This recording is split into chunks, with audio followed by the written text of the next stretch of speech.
लेकिन वैसे तो बड़ी स्वाभाविक बात है, जो उद्धव ठाकरे मुख्यमंत्री नहीं बन पाए वो तो शरद पवार के कारण था। 2014 में जब सरकार आई थी, एक बहुत माउंट आबू की एक फोटो छपी थी जिसपे पवार साहब एक उद्योगपति के साथ खड़े हुए हैं, बालकनी से देख रहे हैं।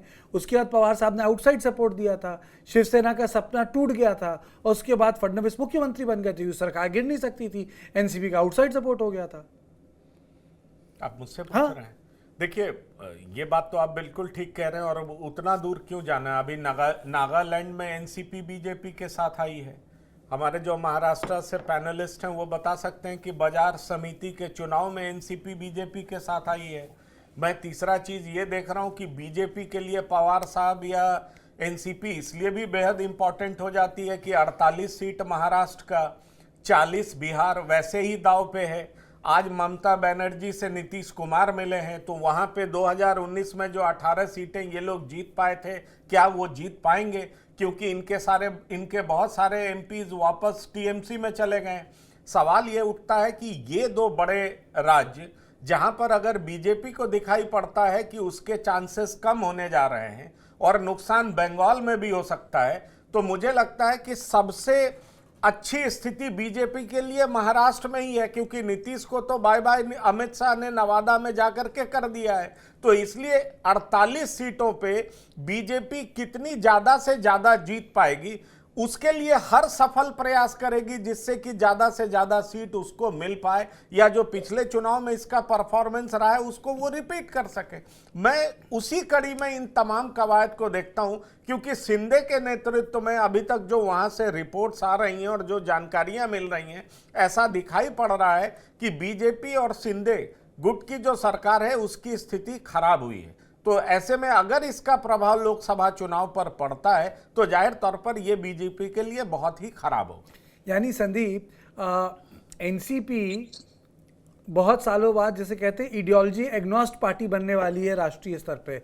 जैसे डीएमके और एडीएमके हैं, आइडियोलॉजी एग्नोस्ट, कोई फर्क नहीं पड़ता। जिस प्रकार से टीडीपी है, आइडियोलॉजी एग्नोस्ट, कोई फर्क नहीं पड़ता। वाईएसआरसीपी और बीजू बाबू अलग, मतलब नवीन बाबू अलग बैठे हैं, वो अलग तरीके से, उनको वो जाना नहीं चाहते। पर अधिकतर क्षेत्रीय पार्टी लेफ्ट को छोड़ के, कुछ और को छोड़ के, आइडियोलॉजिकली एग्नोस्ट है। तो आपको लगता है एनसीपी उस लिस्ट का हिस्सा बनने वाली है? एनसीपी शुरू से अपने सिर्फ क्षेत्रीय दल के तौर पर चलती रही, उसके लिए महाराष्ट्र और अपनी पार्टी का हित, इसके अलावा बहुत बड़ा आइडियोलॉजिकल या कोई बहुत बड़ा सपोर्ट या बहुत बड़ा कोई स्टैंड ऐसा कुछ नहीं रहा। और शरद पवार के बारे में ये कहते हैं कि शरद पवार सबसे दोस्ती रखते, वो किसी के दुश्मन नहीं है, लेकिन शरद पवार पर कोई भरोसा भी नहीं करता, तो दोस्त हैं तब भी। तो कुल मिला के शरद पवार साहब के सामने सबसे बड़ा संकट, जो बार बार हम इस बात को दोहरा रहे हैं, एक तरफ उनको घर बचाना है, दूसरी तरफ पार्टी बचाना है, तीसरा तरफ अपने आप की रेलिवेंस भी बचाना है। एक बात ध्यान रखिए कि शरद पवार साहब को ये पता है कि जहां तक स्वास्थ्य का सवाल है, जहां तक उम्र का सवाल है, 2024 का चुनाव ये है जहां वो कुछ कर सकते हैं, उसके बाद उनकी जाहिर तौर पे एक तरीके से बारी समाप्त हो जाएगी। तो स्लैग ओवर्स में खेलने के बजाय शरद पवार किसी तरह चाह रहे हैं कि कहीं पार्टी बची रहे, कुछ स्टैंड बन जाए। लेकिन सबसे बड़ा संकट यह है, यदि घर टूट गया तो कैसे बचाएंगे, क्योंकि घर टूटने के बाद शरद पवार के साथ सबसे बड़ा संकट होगा।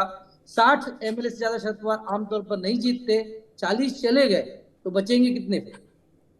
एक चीज़ बताइए संदीप, जैसे लोग कहते थे कि शिवसेना आज भी शहरों की पार्टी है, तो एक ऑर्गेनिक, शिवसेना और बीजेपी आई थी, एक ऑर्गेनिक अलायंस हुई थी। आपको लगता है एनसीपी और बीजेपी की ऑर्गेनिक अलायंस होगी? उसकी वजह संभावना इसलिए भी ज्यादा है क्योंकि बीजेपी उस इलाके में अभी तक बहुत ज्यादा मौजूद नहीं है जहां शरद पवार का इलाका कहलाता है, यानी पश्चिम महाराष्ट्र का इलाका हम जिसको बोलते हैं। तो बीजेपी की बहुत ज्यादा बढ़त नहीं है। हालांकि बीजेपी ने पहली बार, आपको बताऊं, बारामती, जो शरद पवार का लोकसभा सीट रहा है, जहां सुप्रिया सुले आते हैं, उसको टारगेट किया। मेरे शहर के एक एमपी हैं और जो सांसद भी हैं, उनकी रोज ड्यूटी लगा दी है प्रहलाद पटेल की, जब हर 15 दिन में वो बारामती जाते हैं। इसके अलावा निर्मला सीतारमन को भी बारामती में लगाया गया है, जो बारामती में पार्टी को मजबूत करे। और ये सब जानते हैं कि बीजेपी ने कभी भी बारामती में बहुत मजबूत कैंडिडेट नहीं दिया। यदि देंगे तो सुप्रिया सुले के हारने की संभावना बढ़ सकती है। तो अब बीजेपी एक तरीके शह और मात का खेल खेल रही है। एक तरफ आपके घर में एक तरीके से बलीता लगा दिया है, दूसरी तरफ आपकी कॉन्स्टिट्यूंसी में तैयारी है। कुल मिला के सब तरफ से घेरा जा रहा है। और शरद पवार साहब को इसमें यह समझ में आ रहा है कि कंफ्यूजन बनाए रखो, कि जैसे बोलते हैं कि तख्त का कोई भी वारिस घोषित मत करो और कंफ्यूजन बनाए रखो तो शायद चीजें चल जाए। लेकिन ये हर दिन काटने वाली चीज है। कभी भी निश्चित तौर पे जो सुप्रिया सुले कहती हैं, महाराष्ट्र में धमाका हो सकता है। यानी Sunil ji, war has come home, मतलब घर की कॉन्स्टिट्यूएंसीज खतरे में पड़ गई हैं। जी, निश्चित तौर पर। और पिछला अगर चुनाव आप देखें, पिछले 2 चुनाव बड़ी मुश्किल से सुप्रिया सुले, जो एक जमाने में 4.5 लाख और 3.5 लाख से जीतती थी, उनका जो मार्जिन था वो एकदम ड्रास्टिकली कम हो गया था। तो ये जो है, अब आप दूसरी बात अगर देखेंगे तो महाराष्ट्र में बीजेपी की साख गिरी हुई है, और एकनाथ शिंदे साथ में आने के बाद भी उसमें कुछ खास बढ़ोतरी हुई नहीं है। अगर एकनाथ शिंदे और बीजेपी चुनाव में जाते हैं एमवीए के खिलाफ, तो बहुत बड़ी हार होगी। आप देखिए, 8 से 10 सीटें लोकसभा की बड़े मुश्किल से वो जीत पाएंगे। आप कोई गारंटी नहीं दे सकते। आप गिनवा लीजिए किसी से भी, किसी एक्सपर्ट से, कि 48 में से बीजेपी कितनी सीट जीत पाएगी। तो मेरे ख्याल से उसका जवाब आएगा 8 से 10 सीटें। तो ऐसी स्थिति में अगर मिशन 45 सक्सेसफुल करना है आपको, तो हमारा जो नुकसान हो रहा है आप भरपाई करो। ये जो दबाव है वो आप एनसीपी पर है, और एनसीपी भरपाई करने के लिए साथ में जुड़ सकती है, क्योंकि उनकी जो केसेस है सारे पेंडिंग, केवल अजित पवार और शरद पवार और सुप्रिया सुले नहीं, तो तमाम एनसीपी के नेता है जो आज 53 में जो जितने भी नंबर है उसमें से कम 45 के ऊपर एमएलए ऐसे हैं, विधायक ऐसे हैं कि जिनके ऊपर कुछ ना कुछ केसेस है, और उसके डर से वो जाना चाहेंगे बीजेपी के साथ में, कि जान भी बच जाए, मंत्री पद भी मिल जाए, सत्ता में भी रहे, और ये संकट भी टल जाए। तो इस दबाव के वजह से आज शरद पवार को, जिन्होंने अपनी पार्टी खड़ी की है, उनको बिखराव देखने का एक ये आ गया, एक्शन आ गया है, और वो कैसा टल सकता है, यही जुगाड़ में वो लगे हुए हैं कि आया हुआ दिन कैसा टलेगा, और ये सुप्रीम कोर्ट का फैसला जब तक आता है तब तक ये कैसे दिन निकलेंगे, शायद उसके पहले ही हो जाए ये सब। अजित पवार का जो अलायंस है, तो उसमें शरद पवार की छवि जो उन्होंने इतने सालों से 60 साल में अपनी बनाई है, उसको बहुत बड़ा डेंट लगने वाला है। यानी आप ये कह रहे हैं कि ये सारा का सारा 5 मई के जजमेंट के चक्कर में हो रहा है। तो हेमंत जी, यानी जो ऑबिटा टिकटा आए थे, जो मौखिक कमेंट्स आए थे, उसके कारण नर्वसनेस है महाराष्ट्र में बहुत ज्यादा। आपके सवाल को जवाब दे रहा हूं मैं, लेकिन उसके पहले एक बात रखनी है मुझे। जो पंकज जी ने कहा कि एकनाथ शिंदे गुट से कोई रिएक्शन नहीं आई, तो रिएक्शन आई थी Sanjay Sirsat, who is the spokesperson of Eknath Shinde group के। उन्होंने ये कहा कि अगर अजित दादा ग्रुप हमारे साथ जुड़ जाए तो हम बाहर जाएंगे। उसके 2 दिन बाद उन्होंने उनकी पोजीशन शिफ्ट की और उन्होंने कहा कि उनका वी विल वेलकम हिम। फिर उन्होंने कहा कि आइडियोलॉजी उनको चेंज करनी पड़ेगी। तो मेरे ख्याल से ऐसा है कि एकनाथ शिंदे जी ने उनको कहा होगा कि आपकी पोजीशन आपको बदलनी पड़ेगी, संजय सिरसाट को। क्योंकि आज एकनाथ शिंदे जी ने जो कहा है कि शरद पवार जी ने जो महाविकास आघाड़ी के बारे में कहा नहीं कि कुछ बोल नहीं सकते, हमने कोई तय नहीं किया, वो स्टेटमेंट वेलकम किया एकनाथ शिंदे जी ने। उन्होंने कहा कि शरद जी बहुत सीनियर लीडर है, वो जो बात रखते हैं वो सीरियसली लेनी पड़ती है और मैं उनका स्वागत करता हूं, ऐसा उन्होंने कहा है। इसलिए एनसीपी अगर बीजेपी के साथ जाएगी तो मुझे नहीं लगता कि एकनाथ शिंदे जी को कोई प्रॉब्लम होगा। लीडरशिप में चेंज हो सकता है, चीफ मिनिस्टर अलग होगा, लेकिन कोई प्रॉब्लम होगा ऐसा मुझे बिल्कुल नहीं लगता। लेकिन मुझे ऐसा लगता है कि अभी कुछ नहीं होगा सुप्रीम कोर्ट के फैसले के बाद भी, क्योंकि अजित दादा ने यह कहा है कि अगर सुप्रीम कोर्ट के फैसले के बाद 16 एमएलएज वो डिस्क्वालीफाई हो सकते हैं, लेकिन फिर भी majority will be with Eknath Shinde and BJP, तो सरकार गिरने की कोई सवाल ही नहीं पैदा होता। लेकिन उसके बाद लोकसभा इलेक्शन जब नजदीक आएंगे तब कुछ ना कुछ हो सकता है। जैसे 2019 में कई लीडर्स एनसीपी के और कांग्रेस के, ज्यादातर एनसीपी के, वो बीजेपी के साथ बीजेपी में गए, उस टाइप से कुछ हो सकता है। Ajit Dada and all his friends they might join BJP or they might go with BJP. Pankaj, ये तो क्या होगा नहीं होगा वो बात की बात है, लेकिन ऐसा तो नहीं होगा कि एकनाथ शिंदे अकेले हो जाए, उनकी पार्टी मर्ज हो जाए बची कुची? देखिए, राजनीति तो संभावनाओं का खेल है, और अगर कोई लीडर अपना करिश्मा खोता है तो निश्चित तौर पर उसके साथ के लोग तो कहीं भी भाग सकते हैं। वो अपनी स्थिरता देखेंगे। अगर वो बीजेपी में दिखाई पड़ती है, बीजेपी में जाएंगे, वापस ठाकरे ग्रुप में दिखाई पड़ता है तो उधर भी जा सकते हैं, क्योंकि एक अनसर्टेनिटी तो बना ही हुआ है कि शिंदे के साथ आए, मिनिस्टर भी बन गए, लेकिन बहुत लोगों में बहुत बड़ी महत्वाकांक्षा भी है कि इधर आए तो उनको मिला क्या है। तो ये रस्साकसी जो अंदर चल रही है, और साथ ही साथ आपने मिनिस्ट्री को लेकर के भी देखा कि महाराष्ट्र एक इकलौता ऐसा प्रदेश है जिसके बारे में कहा जाता है कि डिप्टी सीएम चीफ मिनिस्टर से ज़्यादा पावरफुल है। इस तरह की बात संजय राउत कई बार कह करके इस गवर्नमेंट पे अटैक करते हुए दिखे। ऐसे परिस्थितियों में अगर एनसीपी की एंट्री होती है और उसको बहुत ज़्यादा तवज्जो मिलता है, उसका सीएम होता है, तो निश्चित तौर पर मुझे ये साफ दिखाई पड़ता है कि इनके साथ के जो एमएलएज हैं वो स्थिरता की तरफ जरूर भागेंगे, चाहे वो बीजेपी हो, चाहे वो ठाकरे ग्रुप हो, चाहे या कोई अन्य दल। लेकिन इस पे संदीप, एक लाइटर नोट पे ये बनता है, अगर एनसीपी चली गई यानी विपक्ष पे तो केवल शिवसेना कांग्रेस बनेगी, बचेगी, अनलाइकली पार्टनर्स टुगेदर। लेकिन निश्चित तौर पे कांग्रेस के नेता तो खुश हैं कि एनसीपी टूट जाए तो सबसे बड़ा फायदा कांग्रेस को होगा, क्योंकि निश्चित तौर पे अब आधी एनसीपी तो कांग्रेस में वापस जाएगी। तो एनसीपी के लोग भी कांग्रेस भी आधी क्यों जाएगी? तो बहुत बेहतर। क्यों जाएगी वापस? बीजेपी जो गए हैं, जो एनसीपी में गए वो सब कांग्रेस ही थे। उसमें बहुत सारे नेता उनकी ऐसी कॉन्स्टिट्यूंसी है जिनको मालूम है कि या तो एनसीपी में जीतेंगे, नहीं तो कांग्रेस में जाके जीतेंगे।